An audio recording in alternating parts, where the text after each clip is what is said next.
slideshow. Whew, we did it. Okay. Hopefully everyone can see. So I kind of already went through this, but we're going to just introduce ourselves. There's going to be lots of opportunities for reflection in this. We're hoping to put you into some small group discussions so you can kind of think about some of our approaches to culturally sustaining pedagogies that we use in our work here at Poly Humboldt within supervision. And then we're going to talk a little bit about the new teaching performance expectations and how we've sort of wrap those into our supervision practice and work.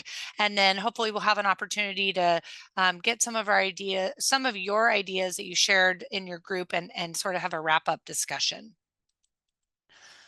I am Heather Ballinger. I'm the secondary education program leader, and I've been teaching in the School of Ed since 2009. And with me is Dr. Libbi Miller, who is our co-chair, and she also teaches in the secondary education program, but really we teach across all programs. We're a small state university, and we have small credentialing programs, but we have a large impact across the state of California as part of our online accessible credential program. So if you ever want to reach out to us and know more about our program, this is who we are. Thank you so much, Heather. And I'd like to get us started with the land acknowledgement today. And note that Cal Poly Humboldt is located on the present and ancestral homeland and unceded territory of the Wiyot tribe. Tribes and nations in Humboldt County include Hupa, Karuk, Matol, Talawa, Walaki, Wiyot, and Yurok. And we make this land acknowledgement in recognition that our words must be matched by our actions and approach. So we can make our land acknowledgement, we can say that we're on unceded ancestral land, but unless our actions and our teaching match that, it's meaningless. So in recognition of our place on this unceded land, we are committed to continually looking critically at our practice and engaging in culturally sustaining pedagogies and practices in our work as teacher educators. So we're going to have time in this workshop to talk about some larger concepts and look at teacher performance expectations as a whole. But then we're also going to have time to talk amongst ourselves as supervisors. As Heather said, we're in small programs and we teach, we have different administrative roles, but we also teach and supervise in our programs. And so I'm really looking forward to this dialogue with you. Our conversation today is going to be centered on culturally sustaining practices and navigating tensions and topics in our supervision at our supervision sites. And in this dialogue, we recognize that we don't have clean answers. We don't have solutions, but instead this dialogue can get really messy. So as we engage in conversation with each other, we invite you to first stay engaged. I know we're online and the day can get long as we stare at screens, but as we stay engaged in this conversation, the richer it becomes. Also, speak your truth, tell your stories. Our stories as supervisors and what we've experienced in our classroom through this work is important and meaningful. In these dialogues, open yourselves up to experiencing discomfort as we may get triggered. We may question our own assumptions, our own practices, and our own beliefs. And then I invite us all to expect and accept non-closure. So we would love a single solution, a magic solution to answer all of our questions, but we know this work is complicated, and it involves continuing to look at our practice and question it, and in order to move forward. So we've got a quote from Paulo Freire, who is very dear to my heart. And Paulo says, "Knowledge emerges only through invention and reinvention, through the restless, impatient, continuing, hopeful inquiry human beings pursue in the world, and with each other." I like to draw on Freire's concept of dialogue anytime we go into conversation with each other. And Freire defines a true dialogic interaction as a horizontal relationship. So moving away from hierarchies and being in our different roles, but really looking at a horizontal conversation and where dialogue our words move through points of humanization, move through these humanizing elements such as empathy, love, understanding, trust, faith, hope, humility. And also in that, Freire recognizes that true dialogue has an element of tension. It's not clean. It's not always easy peasy, but it goes through tough times in order to move our process and our practice forward. This sits in opposition to anti-dialogue, which Freire defines as a top-down relationship that looks like the issuing of communiques. Do this. This is the way it is. This is what it means. But instead, we want to look at these conversations and this work as supervisors together through a lens of true dialogical interactions for humanization, for our own development of critical consciousness.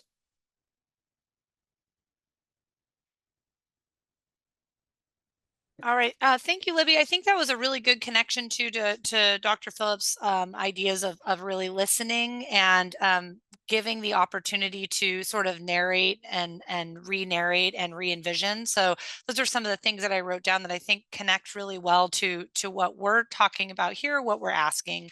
Now we were hoping to provide sort of a moment of reflection in your own practice. I know Lisa shared a wide variety from the pre-conference survey results of people with many, many years of supervision experience and some with just starting out. So if you can think about your own experiences and tap into some of this prior knowledge that you already have in your role as supervisor, and you can write this down. We'll just give a moment of silence after I read the prompt. In which of the areas do you emphasize and feel most comfortable providing coaching and feedback? So if we have time, we'll consider why that, if you have time, consider why that area feels the most comfortable. And the two that, or the three that we would like to highlight are instructional practices. And I would define those as sort of, the nuts and bolts of teaching, maybe classroom environment, instructional planning, lesson planning, curriculum development. Number two being social and emotional support in the classroom. I think social emotional learning is big in classroom context right now. How do you feel in terms of supporting your teacher candidates socially and emotionally within the classroom? And then also, as you're observing them in the classroom context, helping to help them understand how to support the students in the class and how to support your student teacher or your teacher candidate in that role. And then third being culturally sustaining practices. And we'll talk more about those, but in the next few slides after our moment of reflection. But this is sort of, thinking about how comfortable you are in addressing issues of cultural sustainability in the classroom and helping to develop those with your student teacher. So I'll give you about a minute. I'll set my timer and then we can write down our thoughts about these three topics and our comfortability with them.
Thanks to all of you who have your cameras on. I'm using like Margaret, Howard, and Keshni to sort of like gauge engagement. They're the people in my strip, the comic strip that shows up on Zoom. But it's nice to be able to see people sort of thinking and writing.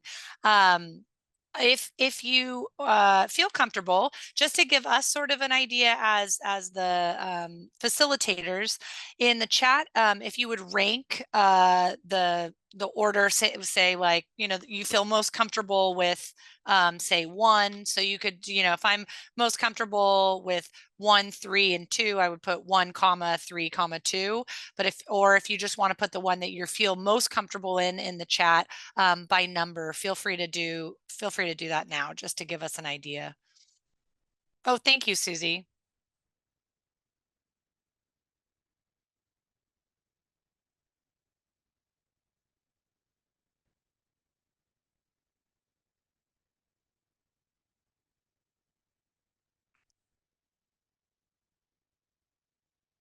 You'll see in the chat, and thank you for all the people who participated in this, that I feel this way as well, at least with the majority that I'm seeing.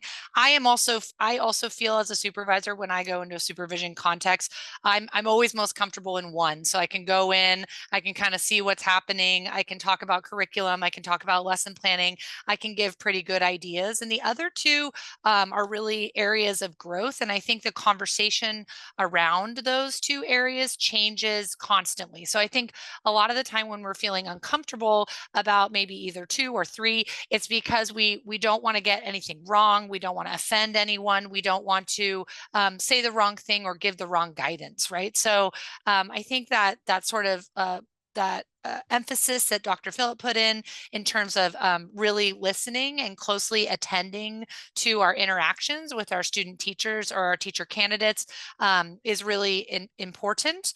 And then, I think also further defining for ourselves as supervisors what culturally sustaining practices are becomes really important. And Libby has some thoughts on that she's going to share with you now. Thanks, Heather. And I again want to thank you for your for sharing your rankings in the chat. And I want to highlight, Susie, I want to highlight your narrative that you shared. I think this last line is really important. Not to put you on the spot, but I work with cooperating teachers to support culturally sustaining practices due to volatile nature of the school board. And I think that's an important context. And we work in a variety of schools. We work with a variety of districts. In our rural area, we have 31 school districts that we partner with, which is a strange amount of a lot. But we walk into different schools and different contexts every day, and we have to navigate these. And while we support our teacher candidates, we also find ourselves needing to support our cooperating teachers. Sometimes our cooperating teachers are part of our team as our triad team, and sometimes that relationship can have a little more tension in it. And we'll have time to share more of our stories and experiences when we go into small groups. So I think it's important to always take a moment to dive into our terms.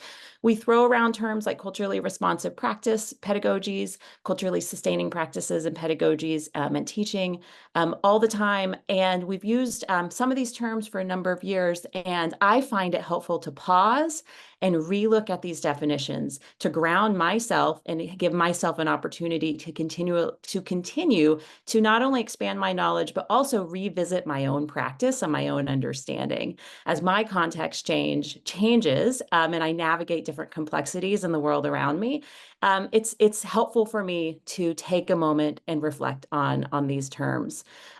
So we're deliberately using culturally sustaining pedagogies for today's presentation, and that differs from the original conference proposal that you'll see in the program, where we use culturally responsive practices. But I think this term sustaining is more inclusive, and the plural term of the word pedagogies becomes more inclusive of the multiple pedagogies and practices that feed into this culturally responsive practice. So culturally sustaining pedagogies is a term that was originally coined by Django Paris in 2012. And it was further explored with Paris's work with Sammy Alim through their dialogue and reflection in their work as educators and their experiences growing up as students. Kelly Pizzio and her colleagues define culturally sustaining pedagogies as teaching that help culturally and linguistically diverse students develop and maintain cultural competence, academic success, and critical consciousness. And I want to point out that term maintain, that is so important to this definition, as well as the concept of critical consciousness. So we're creating cultural competency, academic success, but we're also, another emphasis of culturally sustaining pedagogies is to maintain this critical consciousness. Freire defines the term critical consciousness as the ability or agency to intervene in reality in order to change it. So it's a larger concept of social change that we're working to foster in our classrooms. From Miller and Paris, a culturally sustaining pedagogies is a pedagogy that seeks to foster and to sustain linguistic, literature, and cultural pluralism as part of schooling for positive social transformation. So again, we see that focus on social transformation happening. We're not really interested in maintaining the status quo here. We know that the status quo, for the most part, is not equal, it's not equitable, but we're interested in contributing to positive social transformation. In Alim and Paris's definition, let's see, I want to highlight a few terms that are worth unpacking. The first, sustain, which is to strengthen, to support, to make robust. Pluralism, which is referring to different ways of knowing, coexisting, and thriving in the world, specifically through language, literature, and culture. So I like to think of that word pluralism in really looking at culturally sustaining spaces or pluralistic spaces where we have where we're sustaining multiple ways of being in the world. And then finally, that positive social transformation, which is linked to the idea of critical consciousness. Next slide, please. As I mentioned before, culturally sustaining pedagogies is different than culturally responsive pedagogy. It comes out of culturally responsive pedagogy. And it is Sammy Alim's and Django Paris's loving critique of Gloria Ladson-Billings' work and other asset-oriented pedagogies, such as Moll and Gonzalez's work around funds of knowledge. Which I want to highlight. It's really a loving, it really is a loving critique. I use the funds of knowledge framework all of the time, as well as culturally responsive practices. And these are foundational terms and frameworks for our work as teacher educators. And culturally sustaining pedagogies takes it one step forward. And the critique comes out of the idea that asset-oriented pedagogies fall short of centering on the sustained social change. So we're focusing on supporting candidates and academic success, students in academic success in the classroom, but culturally sustaining work makes it go one step forward and says, now we're going to move this to engaging in sustained social change. So that's that larger critical consciousness. So Ladson-Billings herself suggests that culturally relevant pedagogy is good work and valuable, but she says that in order to move forward and sustain social change, she says we have to continue to progress our work. We have to continue to move forward into this social critique.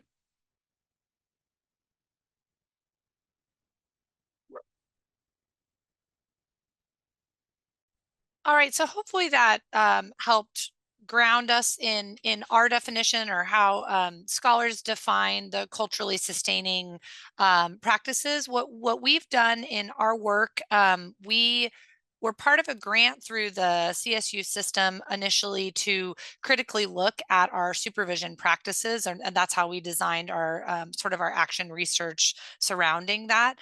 And what we were trying to do is locate and find, and this kind of was on the heels of accreditation through our university as well, where we really had to take a close look at the teaching performance expectations. And the teaching performance expectations, if you've been a longtime supervisor, should be familiar with those. If you're new to supervision, many of our clinical practice forms and the things that we have within our institution and any accredited credential program are linked to the teaching performance expectations. And in our resources, that's linked to the conference details. If you click on that resources, there is a table mat that has all of the TPEs sort of in a just like a one PDF. And so we use that as sort of a quick reference, but many of the what we were trying to do is find a place or a sort of justification for this focus that our program wants to help supervisors come to an understanding of the importance of not only paying attention to the instructional practices of their teacher candidates, but also thinking about things like the social emotional well-being of their students and how to start building an understanding and curriculum that supports culturally sustaining practices.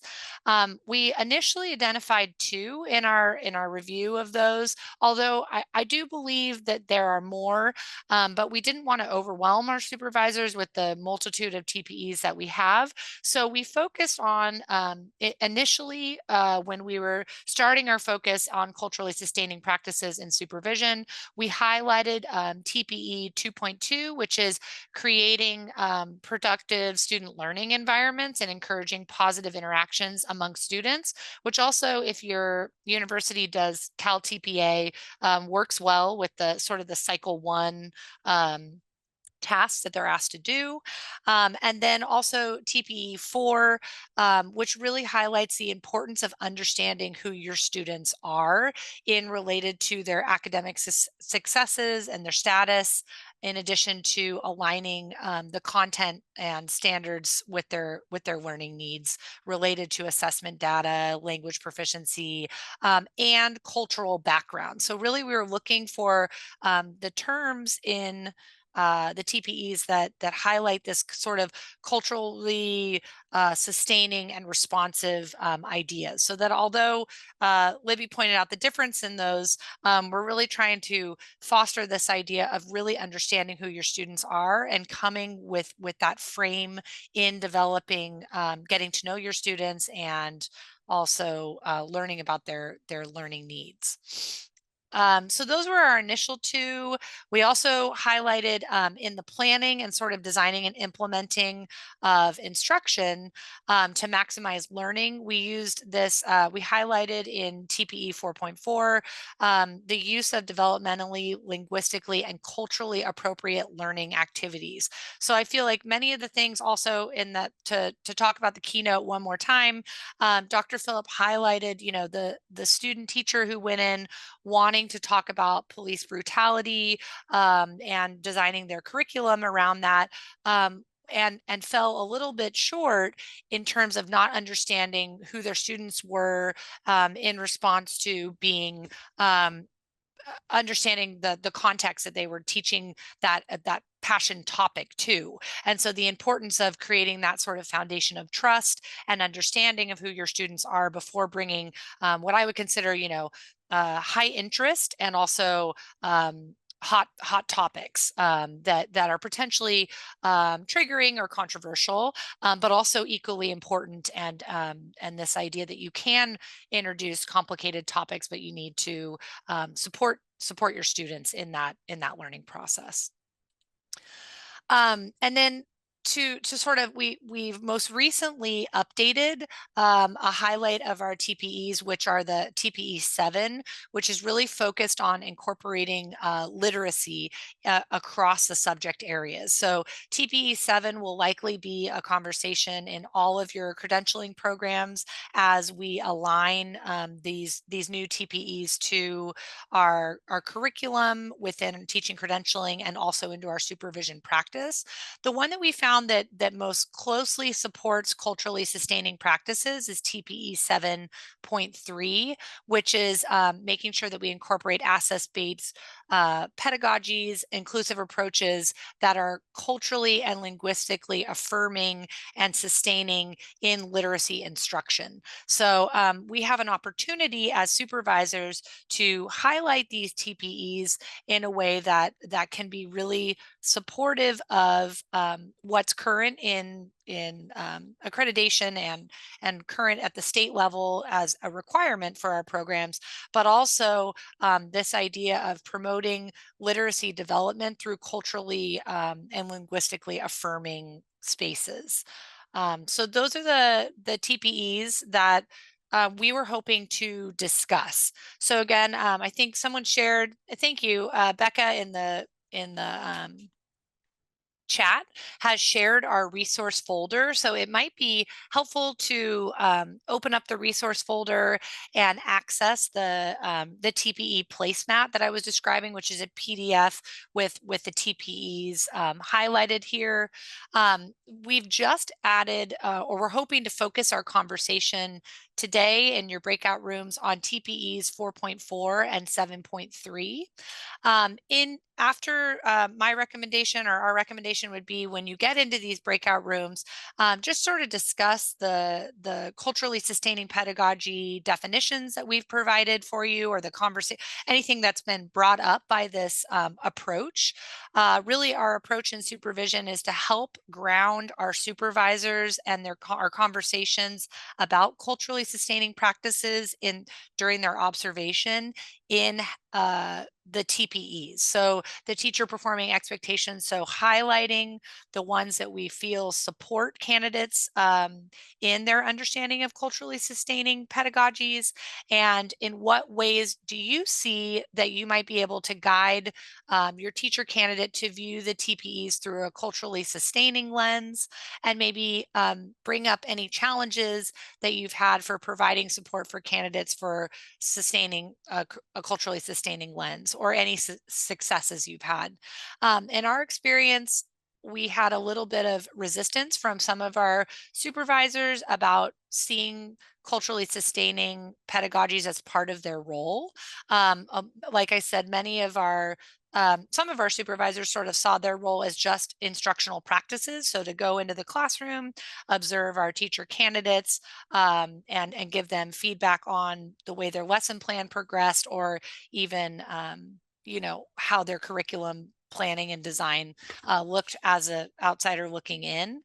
We're hoping to continue to encourage that type of coaching, but to also help our supervisors feel more comfortable having maybe more challenging conversations about incorporating culturally sustaining practices. And so, that was highlighted in the chat, this idea that, school boards sometimes get in the way. I think it was during the keynote speaker in the chat, I also saw people expressing concern about student teachers going in and teaching sort of hot button topics that may engage students, but could also potentially alienate administrators or parents. So that's really the conversation that we're hoping we can open up about your feelings about how comfortable you feel sustaining culturally sustaining practices, and also some challenges that you may have had with that work.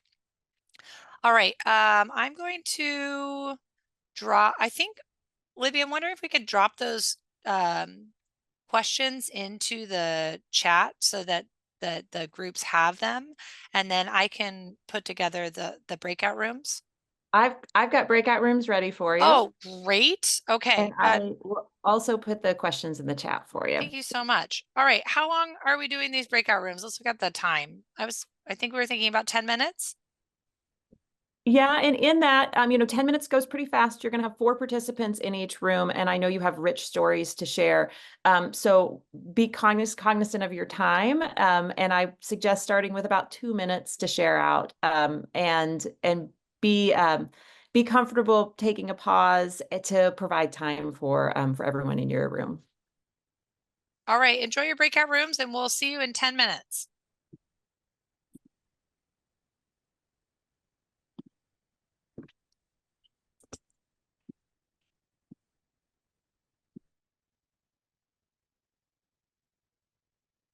All right, welcome back. It's always so awkward online when we have to bring everyone back into the room because it just dumps you out mid-sentence. But thank you for participating in those breakout rooms. I hope they felt like a way to sort of process what I would consider a lot of information that we sort of discussed in the beginning, and some time to sort of chew through some of these ideas before we end in about 10 minutes. We wanted to give an opportunity to share out some of the things that came up in your group, maybe some lingering questions or additional resources that we have not provided that you think might add to the conversation.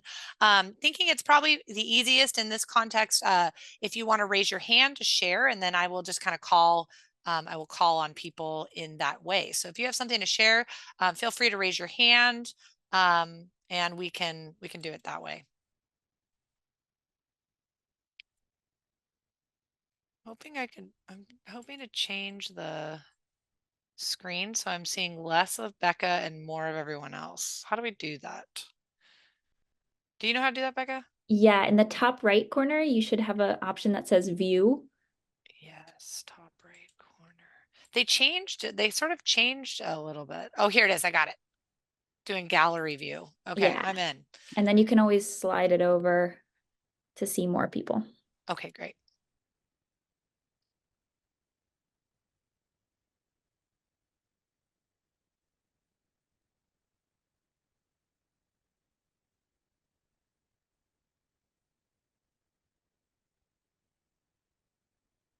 Could I please share one of the challenges that was brought up in our breakout room? Please do. Thank you. Yes, I think it was scrolling down to her name. I think it was Lynetta. Is that right, Lynetta? Was it you that brought up the ideologies? Yes, but please call me Fletch. Fletch. Okay. Yeah.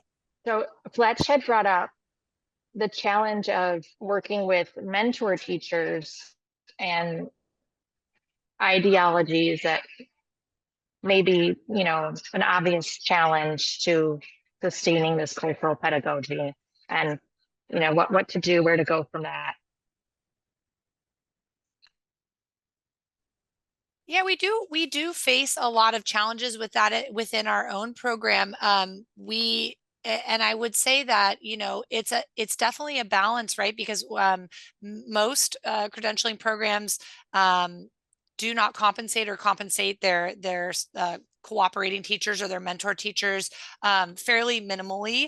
They do get the opportunity to work with a new teacher and all the benefits that go with that. But it is a challenge, and we have had to start having difficult conversations about classrooms that we prefer to partner with because of the viewpoints of maybe the cooperating teachers, or maybe even the administration, that support our goal of culturally sustaining practices in schools and classrooms, and then maybe thinking about sunsetting some of the other partnerships that don't.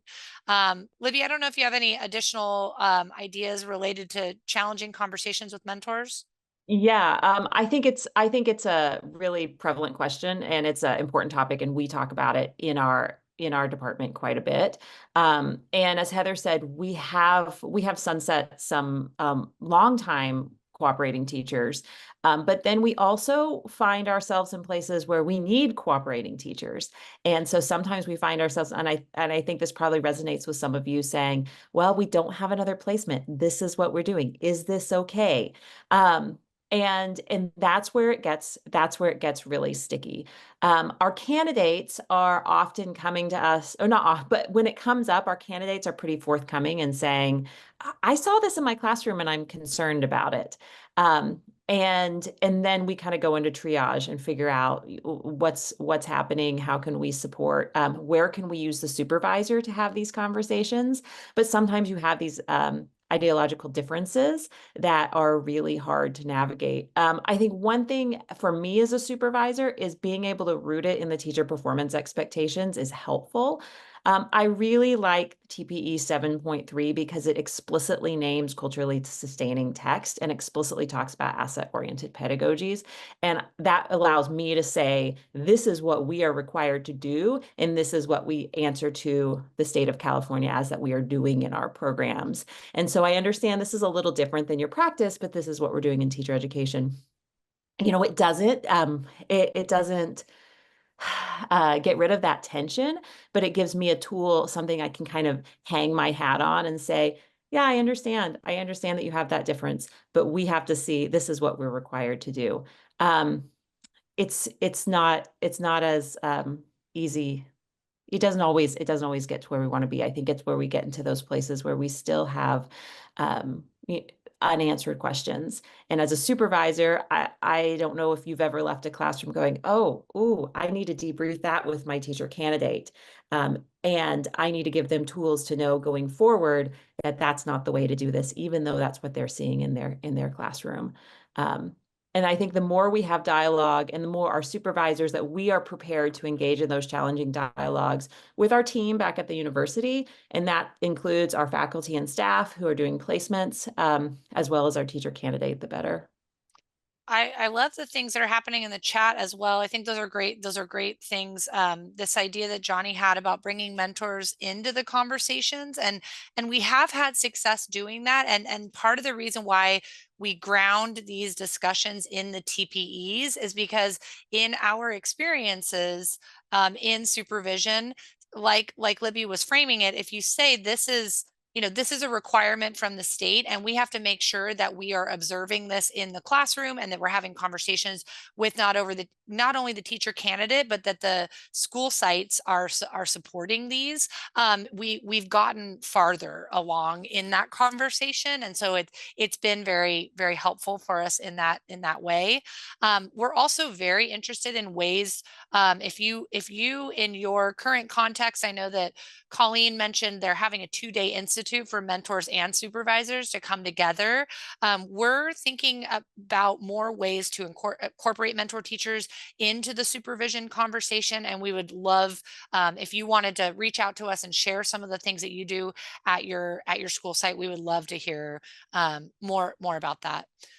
Is it Michelle?